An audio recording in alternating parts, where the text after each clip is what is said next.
मोड़ के असं बेचना किसी भाई है किसी का माल है अपना नहीं है। मजदूरी मैं शुरू तो ही करता आउं डे मैं किहड़ा किसी के अगे हथ करदा वा जां अपने करके माड़ा मोटा अपना खाना पीना वा मैं किहड़ा शादी नहीं हुई शादी नहीं हथ अटैक होया सी अपना टाईफाइड का ਉਹਦੇ ਨਾਲ ਪਾਸਾ ਹੀ ਲੈ ਗਿਆ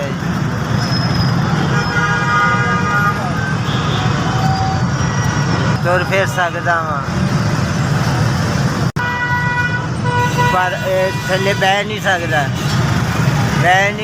ਸਕਦਾ ਆਪਣਾ ਫਿਰ ਮੱਕੀ ਘਰ ਵਾਲੇ ਰਿਸ਼ਤੇਦਾਰ ਮੈਂ ਉਹਨਾਂ ਦੇ ਕੋਲ ਰਹਿੰਦਾ ਵਾਂ कोई ये नहीं हवाई रोजी है कुछ नहीं किया जाता हवाई रोजी है कुछ नहीं किया जाता मिल गया ना मिले ना सही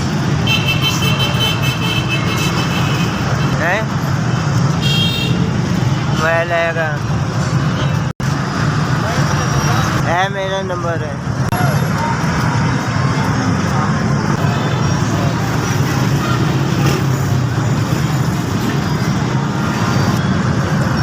ये 4 जिन्हें मैंने 4000 रुपया भेजा पूरी जिंदगी देवे रब उन्हें अजर देवे मालिक जिंदियां नूं दिंदा वा मालिक होर देवे तंदुरुस्ती देवे जो माड़े बंदियां नूं जिंदियां नूं दिंदे SPS ਤੁਹਾਡੀ बड़ी मेहरबानी है माड़े बंदे की मदद की।